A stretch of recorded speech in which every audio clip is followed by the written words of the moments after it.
नमस्कार, market times TV में आपका स्वागत है। मैं हूं सुरेश मनचंदा और आप देख रहे हैं यूएस और भारत की ट्रेड डील पर यह विशेष प्रोग्राम। जी, मैं इस प्रोग्राम की शुरुआत व्हाइट हाउस की वेबसाइट के ऊपर पे जो पेपर ट्रेड डील को लेकर के चढ़ा, उसके अंदर जो लाइनें हैं उससे शुरुआत करूंगा। यहां पर इन्होंने मेंशन किया, India will eliminate or reduce tariffs on all US industrial goods and, ये ध्यान से सुनिएगा, a wide range of US food and agricultural products। मैं इस लाइन को, इस स्टैंजा को दोबारा रिपीट कर रहा हूं, a wide range of US food and agricultural products including dried distilleries, grains यानी कि DDGS, red sorghum for animal feed, tree nuts, fresh and processed fruit, soybean oil, wine and spirits and additional products। यहां पर दो शब्दों के ऊपर पे गौर करने की आवश्यकता है। एक है a wide range of US food and agricultural products including का मतलब यह है कि जो मैंने नाम आपको बताए, DDGS, रेड सोरगम, जो आपके पास ट्री नट्स हैं, fresh and processed fruits, soybean oil, wine, ये इन उत्पादों के अलावा और भी उत्पाद हो सकते हैं एग्रीकल्चर के। वो कौन कौन से हैं, क्या हमने एग्रीकल्चर को अलाउ कर दिया है, इस पर हम चर्चा करेंगे। और इस चर्चा में मेरे साथ में कम्युनिटी जगत से जाने माने चेहरे जीके सूद साहब हमारे साथ में मौजूद हैं। स्वागत है सूद साहब।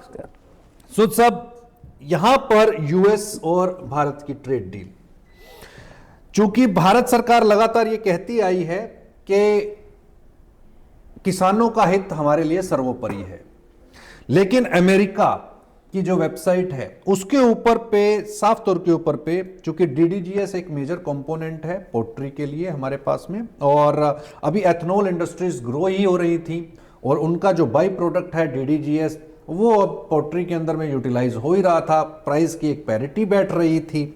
अब वहां पर एक तलवार लटक गई कि क्या यूएस से DDGS भारत एंटर करेगा तो प्राइसेस का क्या होगा। मक्का के प्राइसेस के ऊपर पे हमने एक प्रेशर आते हुए ऑलरेडी देख लिया, सोया के प्राइसेस के ऊपर भी हमने एक प्रेशर आते हुए देखा, क्योंकि सोया ऑयल भी हमारा बाहर से आयात होगा। सोया ऑयल की एक बात समझ में तो आती है, क्योंकि हम भारत में जो खाद्य तेल है वो मैक्सिमम हमारा बाहर से ही आयात होता है। अब उसके अंदर में किसी भी कंट्री से वो आयात हो, उससे शायद मुझे लगता है बहुत ज़्यादा फर्क नहीं पड़ना चाहिए, लेकिन जो बाकी की लाइंस हैं उसके क्या मायने समझे जाए। सुरेश जी, पहले कि मैं आपके सवाल पर कमेंट करूं जी, अभी आपकी इजाज़त हो जी, तो इसकी जो बड़ी पिक्चर है, बड़ी पिक्चर में यह है कि जो भी डेवलपमेंट अगस्त में हुई, जब टैरिफ लगे हमारे ऊपर, पर्टिकुलर रशियन ऑयल इंपोर्ट करने की वजह से, उसकी वजह से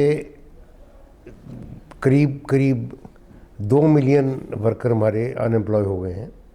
James and jewellery, apparel, leather, कई फैक्ट्रियां बंद हो गई हैं। ओके। और श्रिम्प सेक्टर, फिशरीज। तो एक तरफ तो ये वरी थी, ठीक है, और उसको रिजॉल्व करने के लिए भारत सरकार, कोई भी सरकार चिंतित होगी, और यूएसए की तरफ से जो डिमांड है बहुत बड़ी है। उन्होंने अपने यहाँ अपनी ऑडियंस के लिए कहा है कि बहुत ज़्यादा इंपोर्ट इंडिया करेगा, वहाँ भी उनको खुश रखना है उन्होंने। बात भी हुई है कि करीब $1.5 बिलियन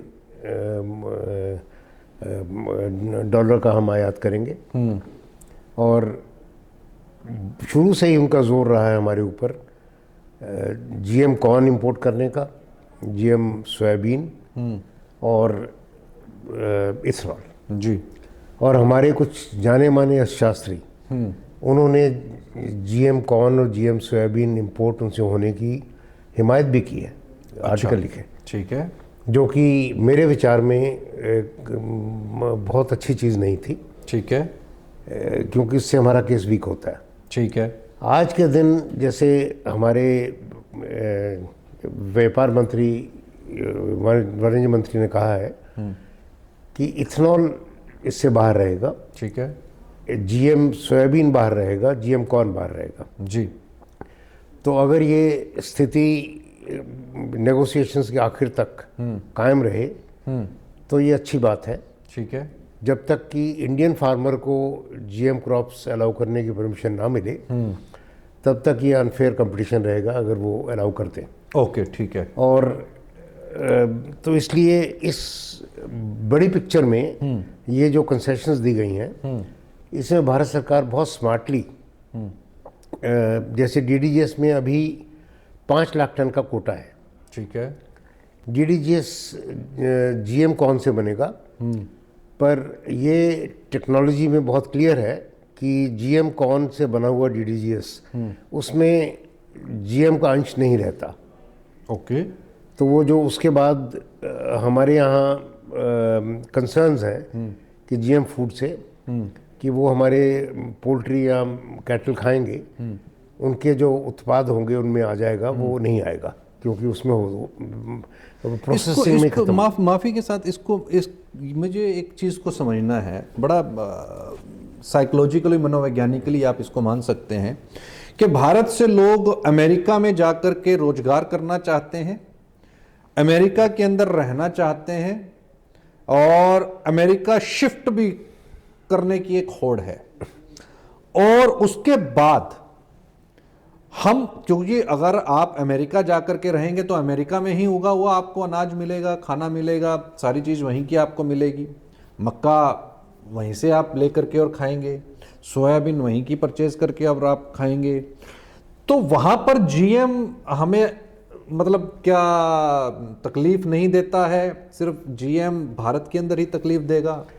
मैं आपसे बिल्कुल पूरी तरह सहमत हूँ कि हमारे यहाँ अगर हमें उत्पादन बढ़ाना है और प्रोडक्टिविटी का कुछ करना है तो जीएम, इसके लिए उदाहरण है कॉटन, जो 2002 में जीएम की परमिशन मिली और ठीक है, हम इंपोर्टर से एक्सपोर्टर हो गए। ठीक है, उसके बाद कहीं 8-10 साल के बाद उस पर स्लो हो गए, हमने उसकी रिन्यूअल अलाउ नहीं किया ओके, टेक्नोलॉजी का, ठीक है, तो हम वापस फिर इंपोर्टर हो गए। राइट, पर जीएम का जो इम्पैक्ट हुआ वो बहुत ही अच्छा था हमारी प्रोडक्शन पर। ठीक है, इसी तरह हम जैसे ऑयल सीड्स हैं, क्यों ना हम अपनी उस जितनी शॉर्टेज है उसका कुछ भाग कवर कर पाएँ अगर टेक्नोलॉजी अलाउ कर दें। मस्टर्ड जीएम तैयार पड़ा हुआ है। अच्छा, और डॉक्टर पेंटल ने कई साल काम करके एनडीडीबी की तरफ से सहायता थी उनको, दिल्ली यूनिवर्सिटी के हैं। ठीक है, तो वो करीब 3-4 साल पहले सुप्रीम कोर्ट में पिटीशन की गई, दखल हुआ और वो ठंडे बस्ते में चला गया।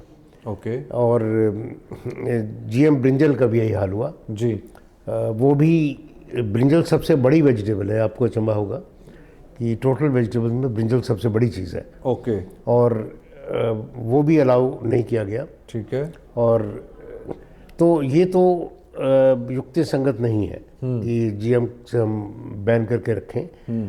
और कोर्ट में है, कई एक्टिविस्ट ने लगाया हुआ है, हो सकता है कि कोई वेस्टेड इंटरेस्ट रहा हो। अच्छा, और ये करीब 20 साल से मैटर चल रहा है कोर्ट में। ठीक है, और भारत सरकार को सीरियसली उसमें पिटीशन डालनी चाहिए और इसका रास्ता साफ करना चाहिए, ठीक है, क्योंकि इसके लिए काफ़ी डेटा दुनिया भर में उपलब्ध है कि ये सेफ है एनवायरनमेंट के लिए और ह्यूमन हेल्थ के लिए। ठीक है, तो फिर भी जो स्थिति है आज के दिन मंत्री जी ने कहा है कि हम दोनों चीज़ों में एग्री नहीं किए। उन्होंने ये भी कहा कि हम इथेनॉल इंपोर्ट के लिए भी एग्री नहीं किए, इथेनॉल पर के लिए प्रेशर। इस पर मंत्रालय की तरफ से लगातार स्टेटमेंट्स आ रही हैं। हाँ जी, एग्रीकल्चर मिनिस्टर साहब ने भी साफ तौर के ऊपर पे इसके बारे में बताया कि इन प्रोडक्ट्स को हमने अलाउ नहीं किया है। हाँ, किसानों का हित साधा गया है।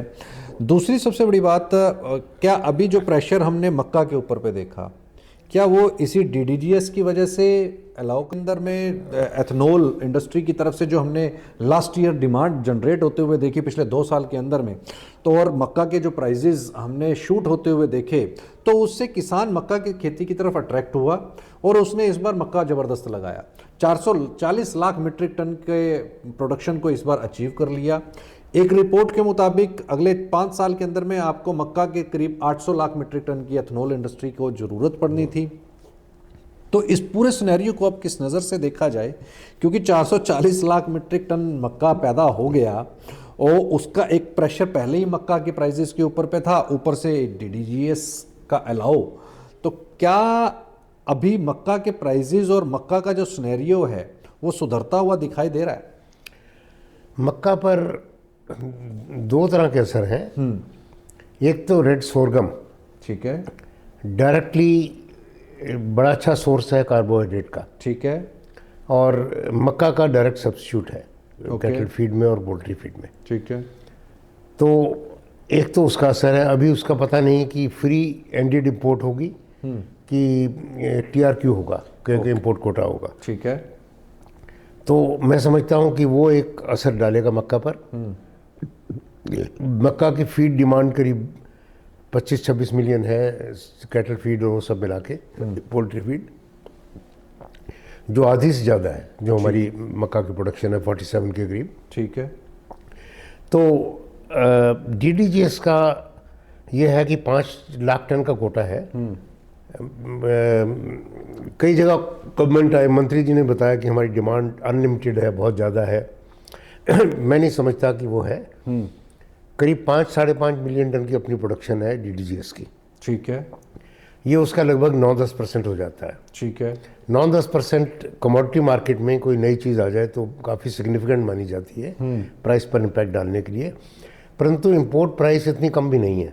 ओके। वो लगभग जैसे 2400-2450 रुपये क्विंटल पर एक्स डिस्टिलरी अभी है हमारा मक्का, हमारा डीडीजीएस, ये भी लगभग उसी प्राइस पर लैंड करता है। ओके। तो परंतु इसकी क्वालिटी इतनी अच्छी है, 10 पीपीबी अफ्लाटॉक्सिन, हमारे वाले में 70, 80, 90, 100, 200। हमारे वाले में एफ्लाटॉक्सिन ज़्यादा, बहुत ज़्यादा है, कई गुना ज़्यादा है। तो आप ये कहना चाह रहे हैं कि अमेरिका से जो इंपोर्ट होगा उसकी क्वालिटी अच्छी है? क्वालिटी इतनी अच्छी होगी कि जो टेक्निकली ब्रॉयलर में आप 5% डाल सकते हो तो आप पूरा डालोगे। अच्छा। और लेयर में 15% डाल सकते हो तो पूरा डालोगे। और कैटल में आप 15-20% तक जा सकते हो। तो इसके लिए मैंने अंदाज़ा लगाया था कि अगर टीआरक्यू ना होता तो 2 मिलियन तक की इंपोर्ट हो सकती थी। ठीक है। 5 मिलियन में भी क्या होगा कि पोल्ट्री फीड जो बनाने वाले हैं उनकी कोशिश होगी कि इम्पोर्टेड ही डाल दें, डोमेस्टिक ना डालें। अच्छा। तो इसका असर सोयाबीन पर आएगा, मक्का पर नहीं आएगा। मक्का पर भी आएगा क्योंकि डीडीएस की डिमांड उतनी अपने वाले की कम हो जाएगी। एक तो 10% डिमांड कम हो जाएगी। ठीक है।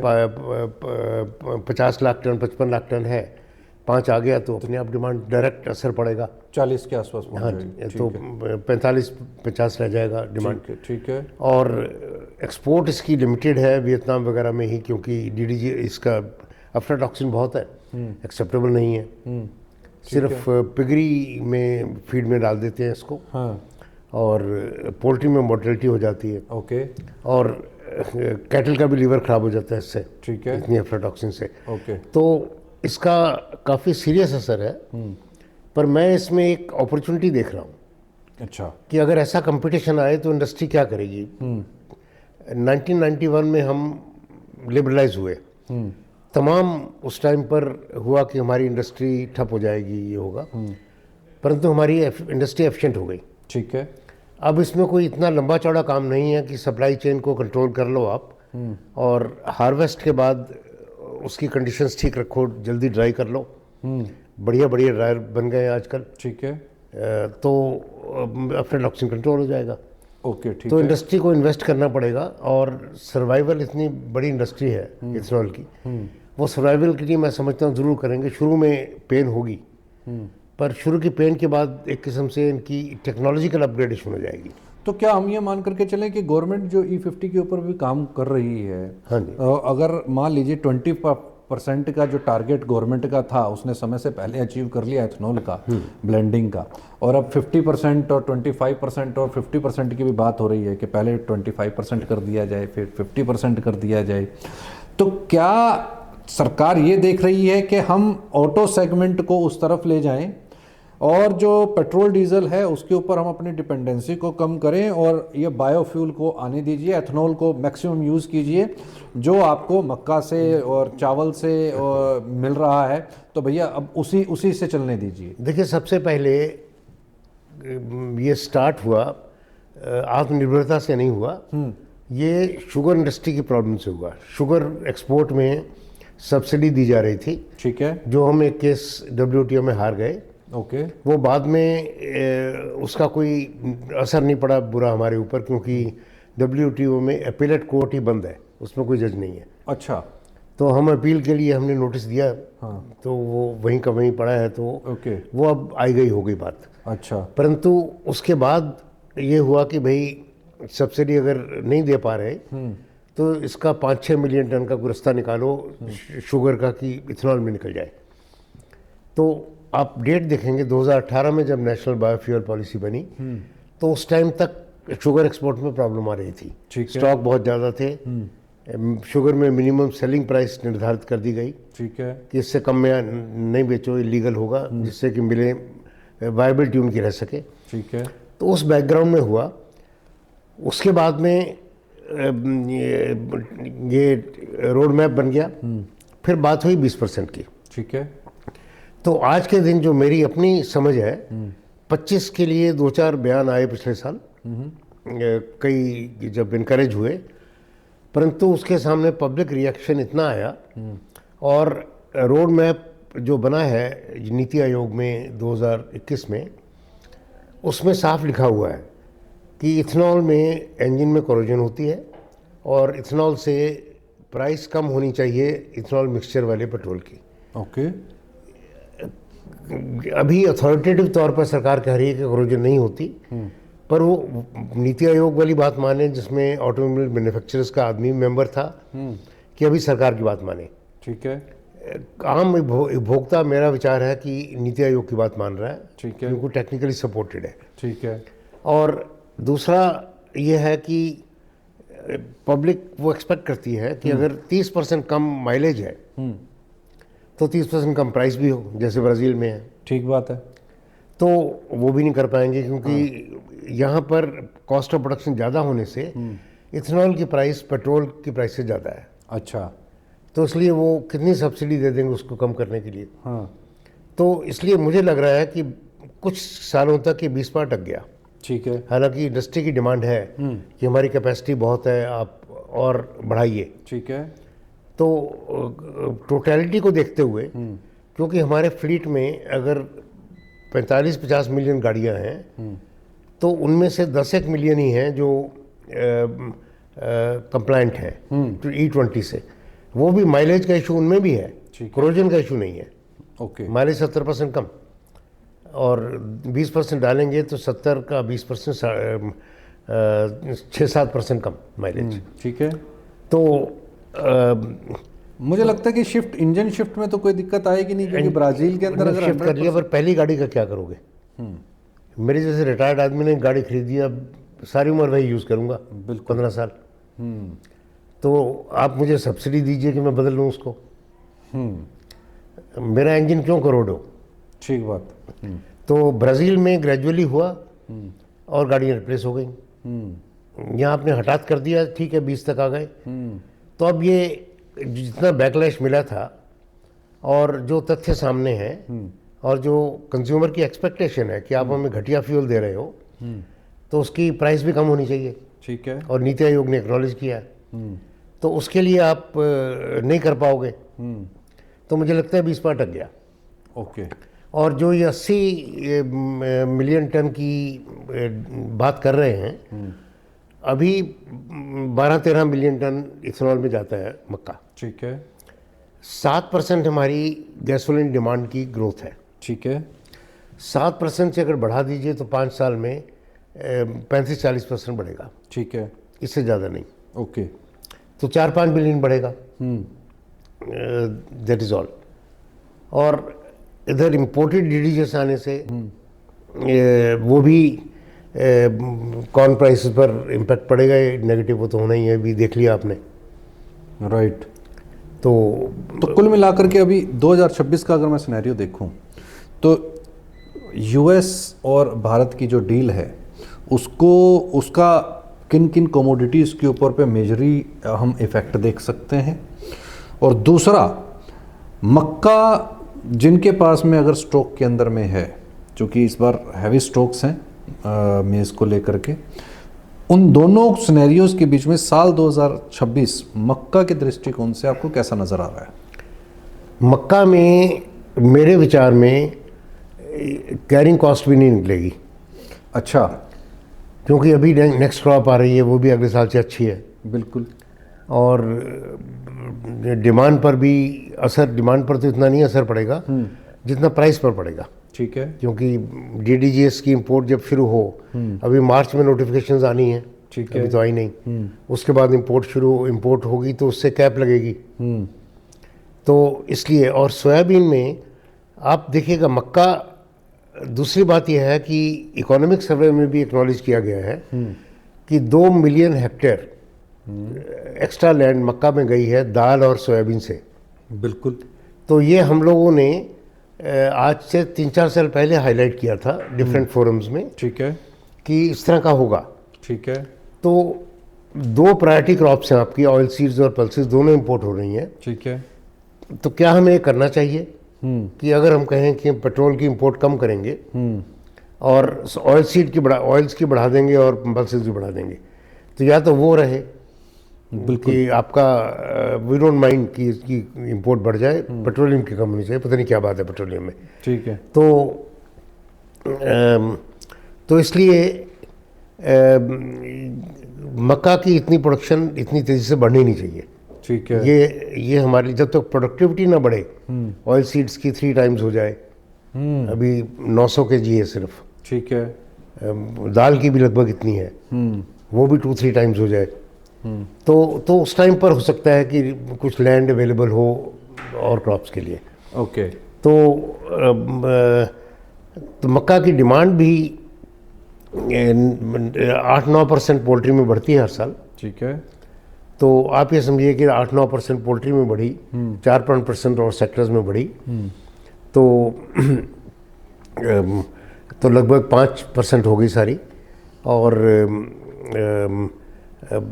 इथेनॉल में 7% बढ़ी, ठीक है, तो दैट इज़ अबाउट 1/4, तो अबाउट 2। तो इथेनॉल, मक्का की डिमांड 6-7% टोटल में बढ़ सकती है, 6 to 7%। हाँ जी, ठीक है, और 6 to 7% के लिए अभी इस बार, क्योंकि हमारी सरप्लस प्रोडक्शन है, तो थोड़ा सा स्लो डाउन हो जाए तो कोई हर्ज नहीं है। ठीक है, तो देन फिर फार्मर को भी पेमेंट ठीक उचित प्राइस मिलेगी। ओके, यानी आप ये मान करके चल रहे हैं कि 2026 के अंदर में अगर क्रॉप साइज जो है, अगर फार्मर अदर क्रॉप्स की तरफ थोड़ा शिफ्ट करता है तो प्राइस जो है वो थोड़ा सा मेंटेन रह सकते हैं, प्राइसेस थोड़ा सा नीचे जाने के बजाय वहाँ स्थिर रहेंगे, या थोड़ा बहुत वो अगले कर सकते हैं, वो नेक्स्ट ईयर के अंदर। नेक्स्ट ईयर की अगर कुछ एरिया कम हो, हाँ, तो परंतु ये देखा गया है कि मक्का की एमएसपी से आप प्राइस गिन रहे हो, आप देखिए कॉस्ट ऑफ प्रोडक्शन से। ओके, कॉस्ट ऑफ प्रोडक्शन के हिसाब से मक्का में कम प्राइस में भी फार्मर को फ़ायदा है। तो फार्मर में उसको सिग्नल ये मिले कि भी जब तक 1600-1700 रुपये फिजिकल मार्केट जो है, आपको लगता है कि इट्स क्वाइट ओके? हाँ, 1900 के आसपास फार्मर में नॉट शिफ्ट। ओके, तो ये अभी देखना है अगले साल, पर वो अगर शिफ्ट कर भी जाए तो मक्का में हम सिक्योर हैं। ठीक है, उसके बाद हमें 6-7% की ग्रोथ चाहिए इसमें, ठीक है, for our various sectors of, because protein demand भी है हमारी, और ठीक है, प्रोटीन फूड की, मतलब पोल्ट्री और ये सब। राइट। तो बाकी ये है कि हमारे नेगोशिएटर्स जो हैं डील में, बायलैटरल डील में, मेरे विचार में बहुत ही काबिल है। ठीक है, और शुरुआत तो अभी जो हुई है वो ठीक है। दो सेक्टर्स में टेंशन स्ट्रेस है ही, सोयाबीन और इसमें, पर टोटलिटी में हर चीज़ गिव एंड टेक से होती है। ठीक है। तो आपने अगर 20 मिलियन लोगों की एम्प्लॉयमेंट बचा ली और उस सेक्टर में आपने 40-50 बिलियन डॉलर की एक्सपोर्ट सेव कर ली, तो इधर स्ट्रेस है, इसको हैंडल करने का कोई तरीका निकाला जा सकता है। ठीक है। और आगे जो आपने पढ़े, जो वाकई they are very important factors, कि ये 4 एक्सक्लूसिव लिस्ट नहीं है, इसके अलावा बहुत कुछ हो सकता है। जो 4-5 प्रोडक्ट हैं, तो अब उसमें हमारे नेगोशिएटर किस तरह से अपने फार्मर के इंटरेस्ट को बचा लेंगे, तो हमें विश्वास है कि वो ज़रूर बचा लेंगे, क्योंकि अभी तक उन्होंने काफ़ी रिजल्ट अच्छे दिए हैं। Right, definitely. चूँकि ये तो बात हुई कि यूएस और भारत के ट्रेड डील के ऊपर पे, चूँकि एक मसौदा अभी भी बन रहा है, इसके ऊपर पे अभी भी चीज़ें चल रही हैं, कौन सी चीज़ उसमें ऐड होगी नहीं होगी। हाँ, 500 अरब डॉलर का एक जरूर एक कमिटमेंट यूएस के साथ में भारत ने किया है कि हम 5 साल के अंदर में 500 अरब डॉलर की परचेजिंग करेंगे। तो सब, चूँकि आपने बाज़ार को बड़े नज़दीक से देखा है और एग्रीकल्चरल जो मार्केट साइज़ है वो जिस तरीके से एक पेरेंट्स के आगे बच्चा बड़ा होता है, उसी तरीके से भारत का जो एग्रीकल्चर मार्केट है वो आपके सामने में बड़ा हुआ है। आज 52 लाख करोड़ रुपए का एक्सपोर्ट हम निर्यात कर रहे हैं और सरकार का जो टारगेट है वो 100 लाख डॉलर का है। तो आपको लगता है कि 2030 तक हम उसको अचीव कर लेंगे? और इसमें सबसे बड़ा कंट्रीब्यूशन क्या चावल का ही रहेगा या और कोई कमोडिटी और निकल करके आ सकती है? पहले सवाल का ये जवाब है कि 100 लाख होना 4 साल में मुश्किल है। ओके। और क्योंकि हमारी कॉस्ट ऑफ प्रोडक्शन ज़्यादा है। ओके। जब तक प्रोडक्टिविटी पर जोर नहीं होगा, और प्रोडक्टिविटी के लिए 4 साल का विंडो बहुत कम है। ओके। हमारी प्रोडक्टिविटी शायद ही कोई कमोडिटी हो जिसमें वर्ल्ड एवरेज के बराबर ही हो, वर्ल्ड बेस्ट से तो दूर की बात है। राइट। किसी चीज़ में 60% है, कॉटन में, किसी चीज़ में 1/3 है, जैसे पल्सेस एंड ऑयल सीड्स में, गेहूं में 80-85% ऑफ वर्ल्ड प्रोडक्टिविटी, चावल में 80%, हर चीज़ में कम है। ठीक बात है। तो इसके लिए एग्रीकल्चर रिसर्च पर जो हमें आउटसाइड से पता लगता है, जो कि बजट पेपर्स पढ़कर, प्राइस इन्फ्लेशन को एडजस्ट करते हुए एग्रीकल्चर रिसर्च के लिए जो आउटले है बजट खर्चा, वो कम होता जा रहा है हर साल। ठीक है। और इस साल देखा जाए तो अगर प्राइस से एडजस्ट कर लें तो as a percentage of GDP ये 1/3 कम है 10 साल से। अच्छा। तो अगर रिसर्च पर ऐसा है, और हमारी इंडस्ट्री इनोवेटिव नहीं है, हमें इंडस्ट्री का है कि जुगाड़ करना चाहते हैं, एडाप्टर हैं हर चीज़ के। ठीक है। तो इंडस्ट्री की तरफ से कोई इनिशिएटिव नहीं है रिसर्च पर, गवर्नमेंट की तरफ से बजटरी कंस्ट्रेंट है। ओके। और तो कहाँ से 4 साल में तो वैसे ही मुश्किल है, 4 से अगले 5 साल भी हो जाए तो ज़रा मुश्किल लगता है। अच्छा, यानी कि आपको लगता है कि जो बजट के अंदर में research and development in agriculture allocation है वो बेहद कम दी गई है। हाँ जी। इसके ऊपर पे लगातार सरकार जो है वो बजट को कट कर रही है, इनफैक्ट के बजट इंक्रीज करने के। हाँ, कट ना करके अगर स्टेबल भी है तो इन्फ्लेशन से एडजस्ट करें, ओके, तो इन इफेक्ट कम हो जाती है रियल टर्म्स में। ठीक है, ठीक है। कि अगर इन्फ्लेशन 5% हुई हाँ, और वही 100 रुपये का 100 ही रहा तो 95 हो गया। तो 95 हो गया, बिल्कुल ठीक कह रहे हैं आप। अब बात चलो गेहूं की है और सोयाबीन के फार्मर्स, क्योंकि सरकार ने यूएस डील के अंदर में सोया ऑयल को भी अनुमति दी है। अब वो सोया ऑयल चूँकि ठीक है, हम खाद्य तेल जो है वो बाहर से आयात करते हैं, तो सोया ऑयल अगर अमेरिका से आ रहा है या कोई भी खाद्य तेल अगर बाहर से आ रहा है तो उसका बहुत ज़्यादा इफेक्ट शायद मुझे लगता है कि नहीं पड़ना चाहिए। चूंकि सोया ऑयल आ रहा है, इसका इफेक्ट सोयाबीन के फार्मर्स के ऊपर पे आप देख रहे हैं। क्या आपको लगता है कि ये जो सोयाबीन के पिछले 4-5 साल से प्राइजेज नहीं मिल रहे थे फार्मर्स को, और हमने एक प्रेशर के अंदर देखा 6,000 रुपये के नीचे के भाव थे, तो ये और ज़्यादा प्रेशर सोयाबीन के प्राइजेस के ऊपर पे पड़ेगा। और सोया के जो फार्मर्स हैं, चूंकि वो विमुख हो रहे हैं, अदर क्रॉप्स की तरफ डाइवर्सिफाई कर रहे हैं, तो ये एक और बड़ा कारण बनेगा कि सोयाबीन से हट करके फार्मर जो है अदर क्रॉप की तरफ जाएगा, और जो मिशन एडिबल ऑयल भारत का है वो कहीं ना कहीं इससे खटाई में पड़ सकता है। सोयाबीन को अगर आप नंबर्स के हिसाब से देखें, 30-35 लाख टन तेल की सोयाबीन ऑयल की इंपोर्ट है। ठीक है। इसमें मुझे लगता है कि सरकार जैसे डीडीजीएस में इंपोर्ट का कोटा रखा है, तो वैसे कोटा रखेगी। ठीक है। अभी कोशिश इनकी रहेगी कि इंपोर्ट ड्यूटी भी थोड़ी सी नॉमिनल लगाई जाए। ओके। परंतु अगर आप देखें कि अगर इंपोर्ट ड्यूटी ज़ीरो भी हो जाए और लिमिट ना भी लगे, कोटा ना भी हो, 16.5% की लिमिट है। ठीक है। 16.5% ड्यूटी, 16.5% ड्यूटी है। ठीक है जी। तो अगर अमेरिकन सोयाबीन ऑयल करीब $30 महंगा है, तो जो चीज़ $1,250 की हो, उस पर 16.5% आप देखिएगा कि अमेरिकन ऑयल चीपेस्ट हो जाता है। अच्छा, ठीक है। और इससे भारत के लिए एक फ़ायदा ये है from economy point of view, oil economy, कि आपको पाम ऑयल के जो प्रोड्यूसर हैं उनकी प्राइसिंग पावर कम हो जाएगी, क्योंकि आज के दिन पाम से भी सस्ता हो जाएगा ये। अच्छा, ठीक है। तो पाम ऑयल से प्रीमियम ऑयल है और हो जाएगा सस्ता। तो पाम ऑयल की जो प्राइसिंग पावर है कि वो बायोडीजल में डाल डाल के, और वहाँ प्रोडक्शन स्टेगनेंट है, तो उसकी प्राइस बढ़ती है। तो आपने तो कहा वो भी अरेस्ट होगी। तो भारत के अंदर में जो अभी इस समय पर पाम की जो खेती शुरू हुई है, और तकरीबन अगर मैं देखूं तो 5 लाख हेक्टेयर टारगेट रखा है गवर्नमेंट ने। कुछ भी नहीं, 2 लाख टन प्रोडक्शन है पाम की। ओके। अनवायबल है। ओके। वो भी एक दिन सब्सिडी मांगेंगे, लेकिन 2027 में तो क्रॉप आनी चालू कुछ भी नहीं आना। अच्छा, बहुत कम आएगी।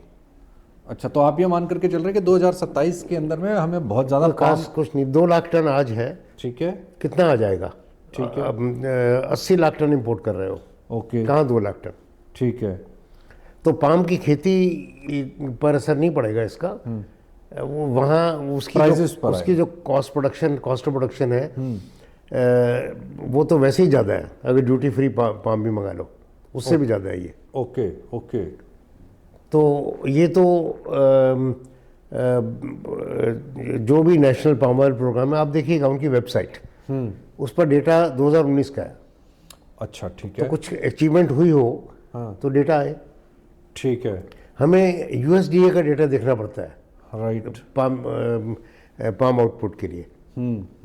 तो उस पर मुझे ज़्यादा भरोसा नहीं है कि उसमें कुछ हो रहा है। पर ये जो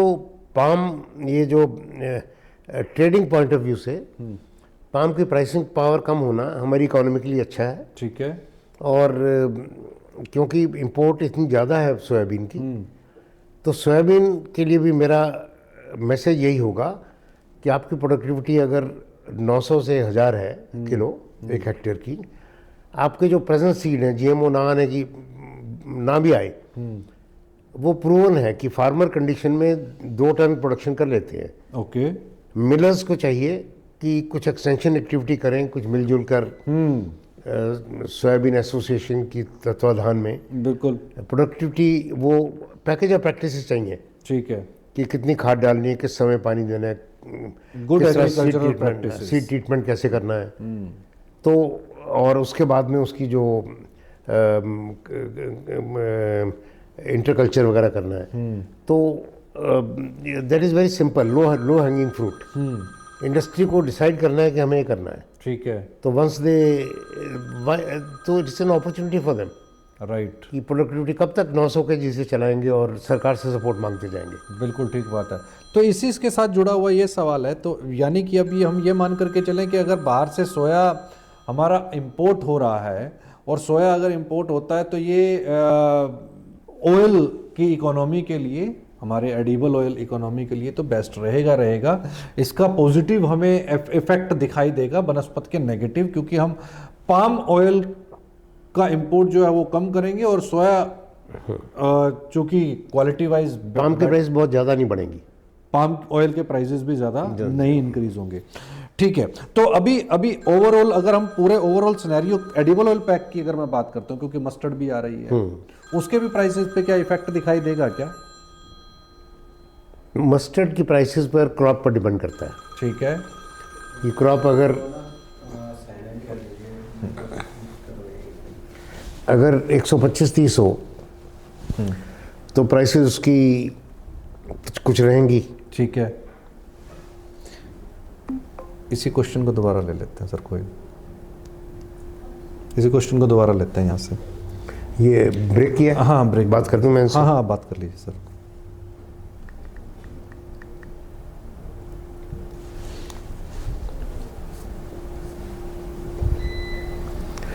असल में somebody is waiting for me, वो ओके बस 5-7 मिनट में फिनिश करते हैं सर।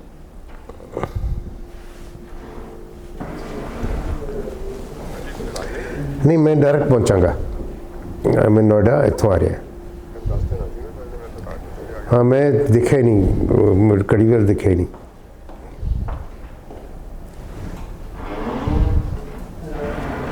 हाँ जी, इसको दोबारा से ले रहा हूँ सर क्वेश्चन को, आई एम रिपीटिंग।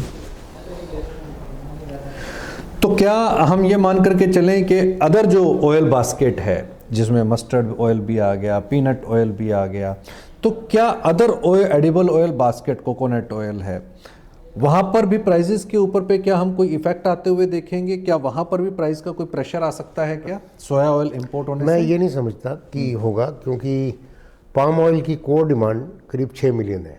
ठीक है, तो जितने प्रोसेस फूड हैं उनको स्टेबल ऑयल चाहिए जो कि फ्लेवर रिवर्शन ना हो, ठीक है, जिनकी शेल्फ लाइफ लंबी चाहिए।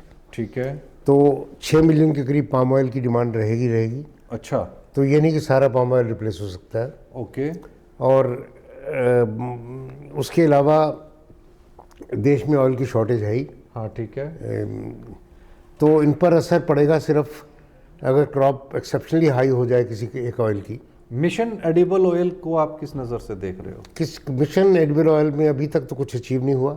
ठीक है, 2024 से हाँ, NMEOP जो है, जी, तो उसमें नेशनल ऑयल मिशन, हाँ, तो उसमें अभी 11,000 करोड़ का था 5 या 7 साल के लिए, और तो वो 2027 या कौन सी डेट थी मुझे याद नहीं, जब तक डबल होना था। ठीक है, तो अभी तक तो वही की वही प्रोडक्शन है। तो आप इसका अंदाजा लगा सकते हैं कि कहाँ यानी तक बहुत पहुँचे हैं। पॉजिटिव इफेक्ट जो है अभी तक हमें एडिबल ऑयल के प्रोडक्शन के अंदर नहीं दिखाई दे रहा।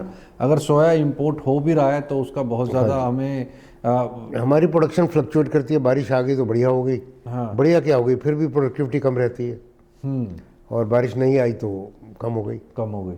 तो इसलिए कोई ऑयल इंपोर्ट का कोई असर नहीं पड़ेगा, कोई एडवर्स इफेक्ट।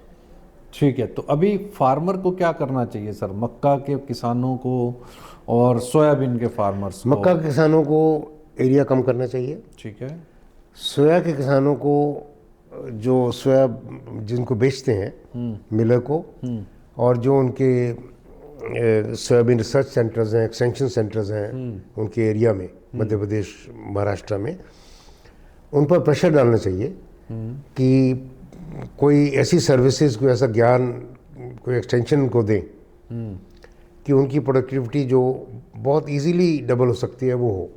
ठीक है, क्योंकि इसमें उनकी प्रोडक्टिविटी डबल हुई तो इनकम डबल से ज़्यादा हो जाएगी। डेफिनेटली ओवरहेड तो वही का वही है, लैंड वही का वही है। हाँ, और दूसरा यह है कि प्लांट कैपेसिटी हमारे पास काफ़ी है, तो उनकी डिमांड काफ़ी रहेगी।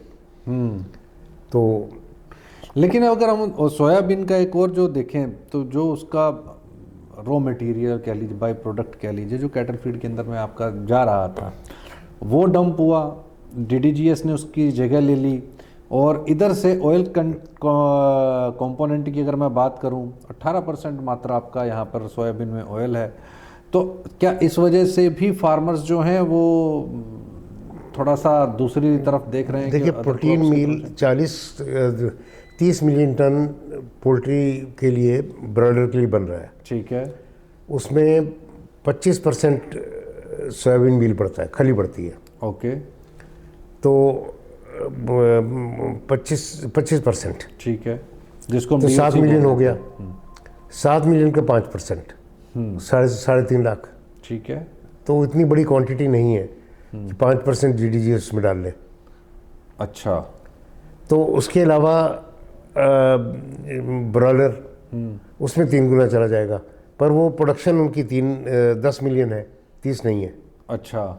तो पोल्ट्री फीड में सोयाबीन की जो है दूसरी, क्योंकि बात यह है कि सोयाबीन में 29 अमीनो एसिड्स हैं जो टोटल होते हैं प्रोटीन में।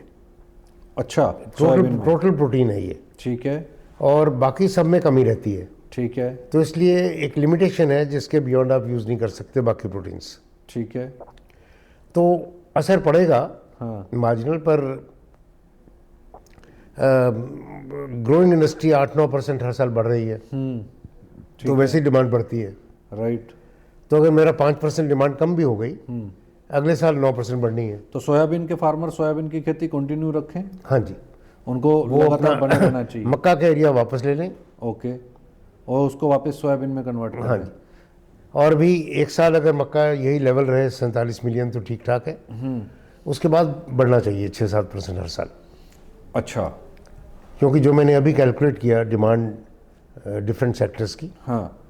उस हिसाब से इतनी ग्रोथ की रिक्वायरमेंट है हमें।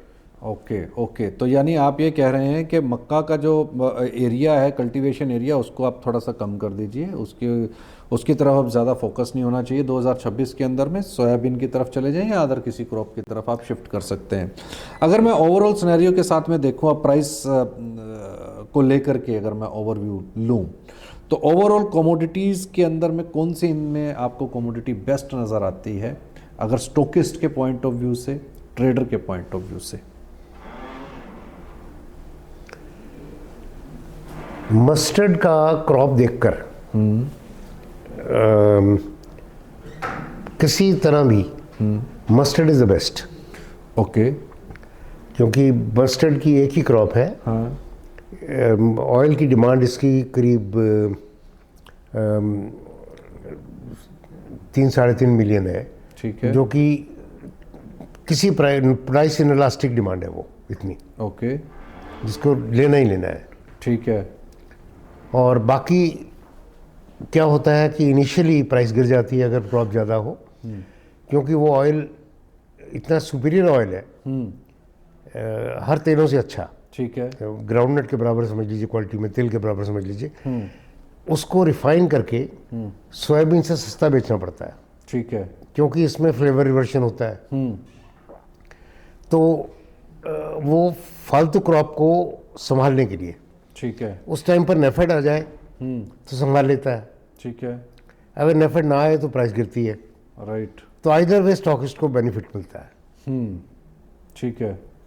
तो यानी आपके हिसाब से सरसों जो है वो एक बेस्ट कंपोनेंट रह सकता है इस सीज़न के अंदर में। हाँ जी, क्रॉप आने के बाद ऊपर पे उसको स्टॉक करना चाहिए, और एक बेस्ट रिटर्न जो है वो मस्टर्ड दे सकता जी है हाँ। एक्सपोर्टर, ये ट्रेडर्स के पॉइंट ऑफ व्यू से।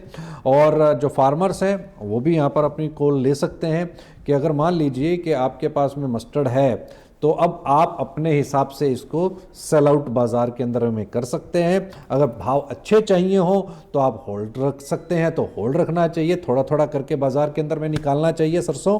और स्टोकिस्ट जो है वो लंबे समय के लिए यहाँ पर स्टॉक कर सकता है सरसों, यहाँ पर एक अच्छा बेटर प्राइस दे सकता है। बहुत बहुत शुक्रिया सूद साहब, आप स्टूडियो में आए और आपने तमाम जानकारियाँ साझा की, इसके लिए आपका बहुत बहुत धन्यवाद। सूद साहब ने 2-3 मेजर पॉइंट्स बताए। एक थी यूएस डील, अमेरिका भारत की डील जिस तरीके से देखनी चाहिए, और जो लगातार सरकार कह रही है, और भारत के जो जिन्होंने बार्गेन किया, जो इस डील के पीछे जो वर्कफोर्स भारत की काम कर रही है, उन्होंने अभी तक कमोबेश बहुत बेहतरीन काम किया है।